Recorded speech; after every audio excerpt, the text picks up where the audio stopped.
Hello my dear students, कैसे हैं आप लोग। उम्मीद करता हूं कि आप लोग बहुत अच्छे से होंगे और अपनी पढ़ाई बहुत अच्छे से कर रहे होंगे। स्टूडेंट्स, जैसे कि आप जानते हैं, मैं आपका टीचर ऋतुराज रंजन आपका स्वागत करता हूं इंडस स्टडी सर्कल के प्लेटफॉर्म से। स्टूडेंट्स, आज हम लोग देखेंगे कि इस नए सेशन में हमें क्या क्या सीखने को मिलता है। एक मिनट स्टूडेंट्स, ये कोई सेशन नहीं है।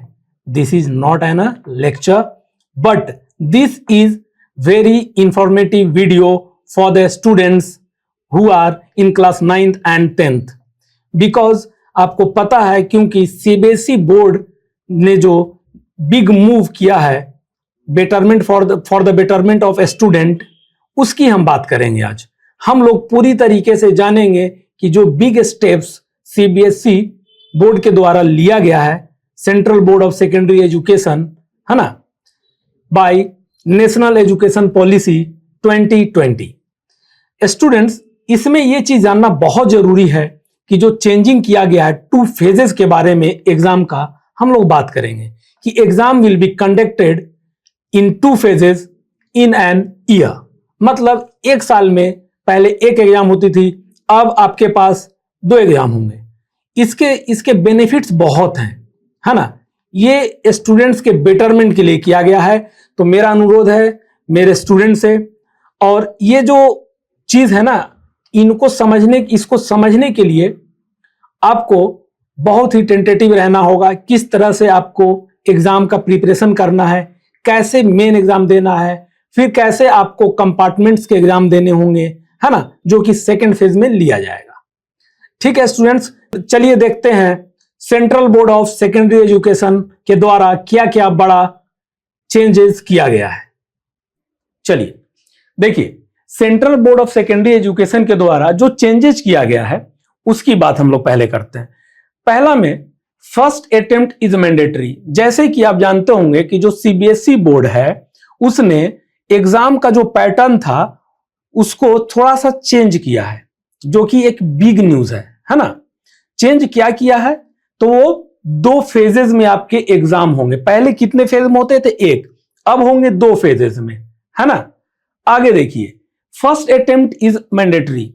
जो पहला अटेम्प्ट होगा आपका, बहुत ही जरूरी है उसको देना, है ना, मैंडेटरी आपके लिए। सेकंड जो ऑप्शनल है, सेकंड जो आपका फेज में एग्जाम होगा वो ऑप्शनल है। मींस कि अगर आपसे पहले में कुछ गलतियां हो गई हैं या आपके मार्क्स अच्छे नहीं आए हैं और आपको लग रहा है कि मुझे एक बार और देना चाहिए, then you are allowed to do so. Okay, अब देखिए, स्टार्टिंग फ्रॉम 2026 बाय सीबीएसई, ये 2026 से स्टार्ट कर दिया जाएगा। मींस दैट कि जो स्टूडेंट 26 में क्लास 10th में जाएंगे, है ना, उनके बाद जो पढ़ेंगे, जो अभी स्टूडेंट क्लास 9th में होंगे वो 10th में जाएंगे, उसको पढ़ेंगे, फिर जब एग्जाम होगा तो वो इस पैटर्न पे exam will be conducted. Okay, अब देखिए, starting 2026 by central board of secondary education, first attempt, जो आपका फर्स्ट अटेम्प्ट है ना, वो फर्स्ट अटेम्प्ट किस में होगा? फेब में होगा। Feb and March will be mandatory.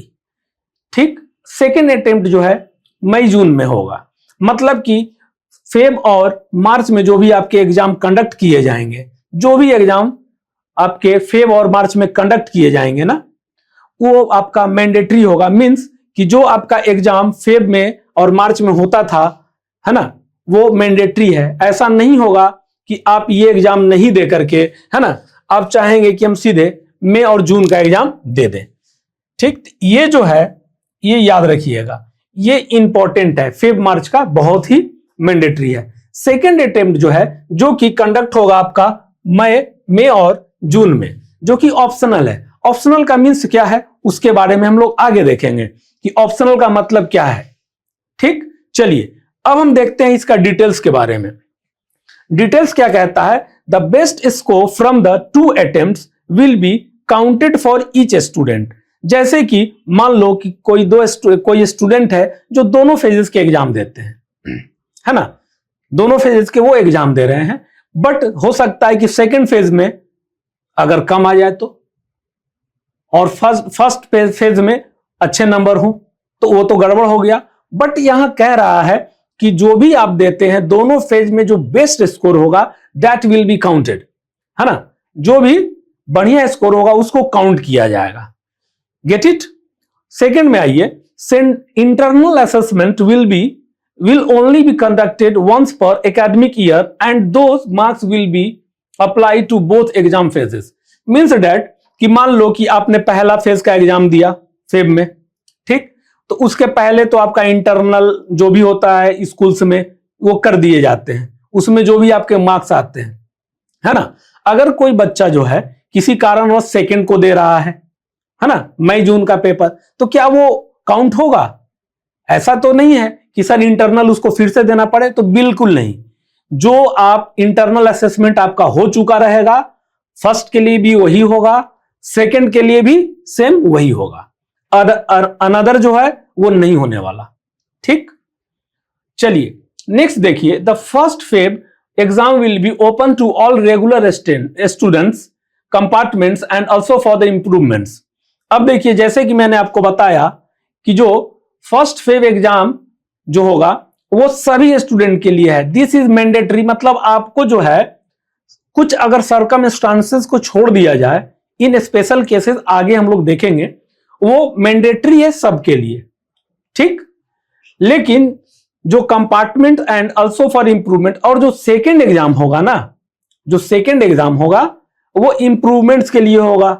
यानी कि किसी स्टूडेंट्स का मान लो कि नहीं मेरा सब्जेक्ट में अच्छा नहीं आया है, तो मैं बीमार था, तो मैं ये था वो था, इस तरह से अगर आपके परेशानी आपके पास आ गई, है ना, तो आपके पास भी एक अनदर ऑप्शन है, ठीक। तो इंप्रूवमेंट्स के लिए, कंपार्टमेंट्स के लिए वो दिया जाएगा और आपको भी वही करना है। ऐसा नहीं है आपको पहले जज करना है, यहां पे आपका गार्जियन का भी रोल होगा थोड़ा, कि हाँ, कि गार्जियन से आप पूछोगे कि कैसा है, कि इसमें कम नंबर आया है, इसमें ज्यादा है, और मेरे में कैपेबल हूं मैं कि इसमें ज्यादा मार्क्स ला सकता हूं। तो अकॉर्डिंग टू, है ना, advice of your parents and your own will, आप क्या करेंगे, एग्जाम को देंगे।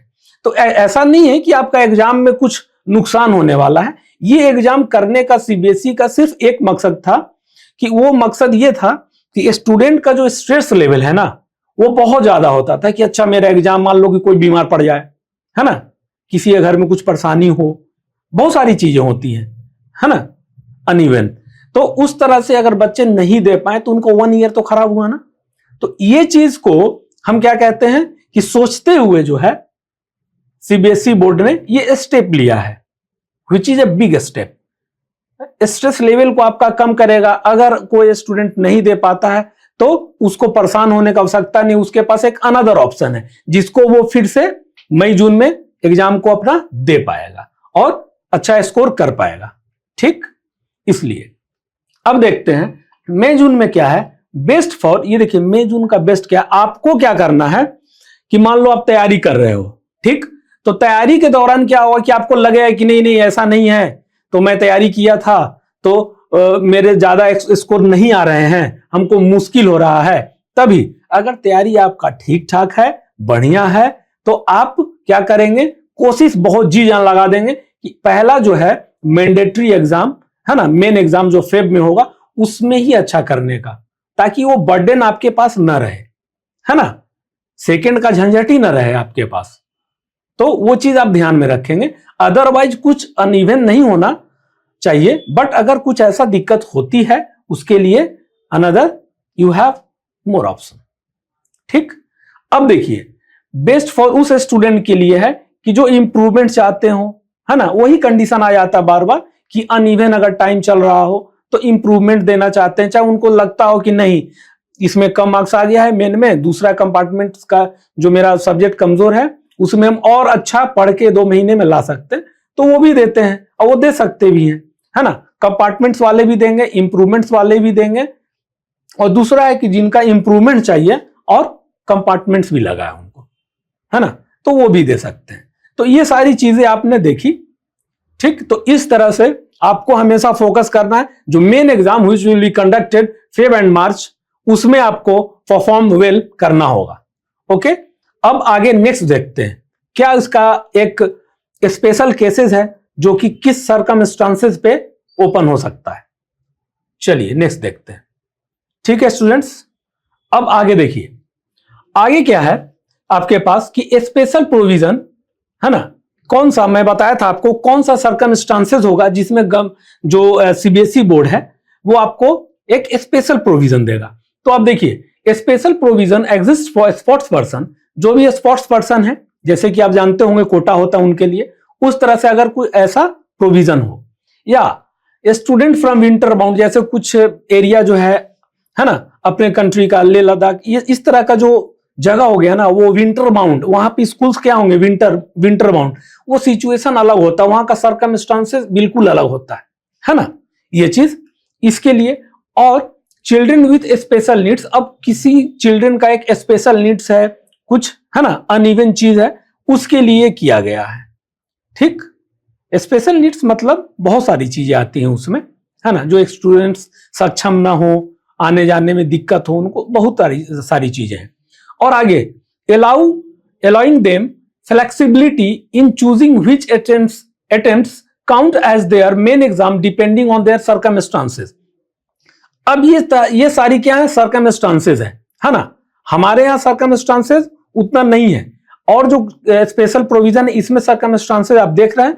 तो ये दोनों जो एग्जाम होगा ना, फेब में और मई में, तो उसमें से अगर ये जो सर्कमस्टांसेस के बच्चे हैं, जो भी स्टूडेंट्स हैं, उनके लिए क्या किया गया है कि वो चूज करेंगे कि कौन सा उनके लिए मेन एग्जाम होगा। जैसे हमारे लिए मेन कौन सा था, फेब था, फेब का जो एग्जाम होगा वो मेन था, है ना, उसके बाद इंप्रूवमेंट एग्जाम्स है हमारे, जो भी मई में होगा, है ना। बट इनके लिए क्या है, इनके लिए दोनों ऑप्शंस ओपन है ना, इनको जो अच्छा लगेगा they will choose as their main. Okay, और आगे, this change is part of implementation of the national education policy 2020।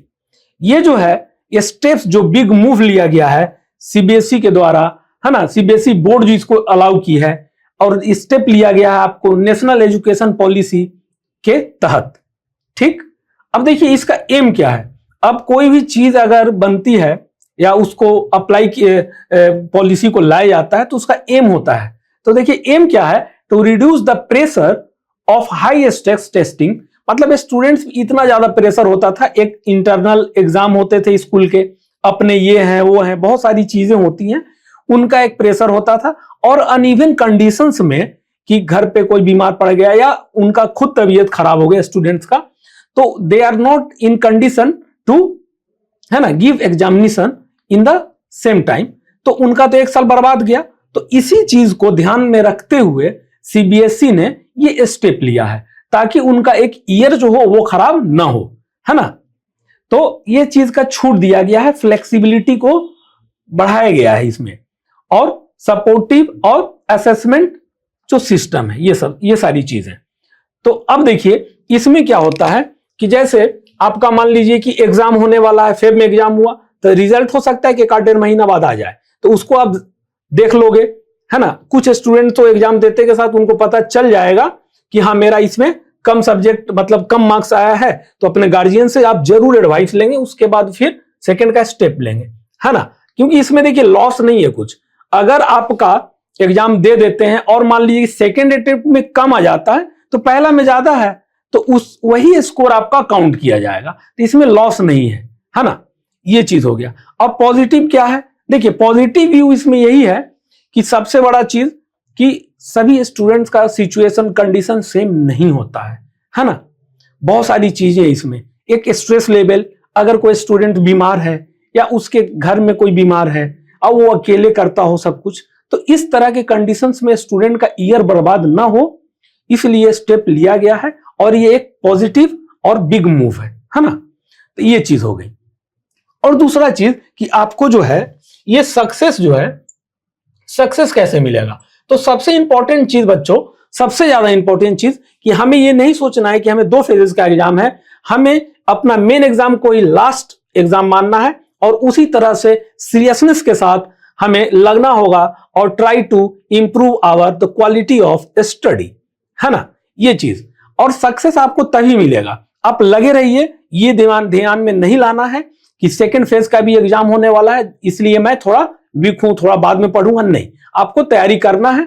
अगर मार्क्स अनइवन आ जाए या कंडीशन अनइवन क्रिएट हो जाए, तब के लिए आपके पास अनदर एक ऑप्शन है, ठीक है, जिसको इंप्रूवमेंट एग्जाम कहेंगे। आप इसको इंप्रूवमेंट एग्जाम ही कहेंगे, है ना, इसको मेन एग्जाम तो कह ही नहीं सकते। इसलिए आपको क्या करना है, उस पर ही फोकस करना है तभी। और एक चीज ध्यान में रखिएगा students, main thing is that कि जो भी स्टूडेंट्स हैं, अगर आप ये सोच रहे हैं कि अगर इस तरह का नियम बनाया गया है, ठीक है, नियम है, पॉलिसीज हैं, आई हैं, आपको फॉलो करना है, हमें फॉलो करना है, लेकिन उसके साथ साथ हो सकता है कि जो क्वेश्चंस का पैटर्न है ना, वो थोड़ा बहुत चेंज हो सकता है, क्योंकि एग्जाम जो होगा वो पैटर्न पे ही आधारित होगा, हमेशा सेम पैटर्न होता है ना। तो हो सकता है कि कुछ चेंजेस हो, मे बी, है ना, इस तरह के, क्योंकि जब नियम बनता है तो थोड़ा बहुत चेंजेस का उम्मीद किया जाता है, ठीक। तो बाकी आप लोग ऐसे तैयारी करेंगे, जो मेन एग्जाम होगा फेब में होगा, ऑप्शनल आपका मई में होगा। तो this is the things we have. Okay students, तो आपको सिर्फ एक को ही मेन लेना है कि आपको एक एग्जाम देना है, अनदर जो एग्जाम हो इंप्रूवमेंट्स का है, ठीक है। और आप अपना तैयारी में लगे रहिए। I am always with you my students, ठीक। तो ये चीज तो आप समझ चुके होंगे और तैयारी में लगिए और उस चीजों को बहुत ही बेहतर बनाने का कोशिश कीजिए। जो टाइम मिला है उसको आप यूटिलाइज कीजिए, ठीक है students. Meet you soon in the next lecture. Thank you, तब तक के लिए जय हिंद।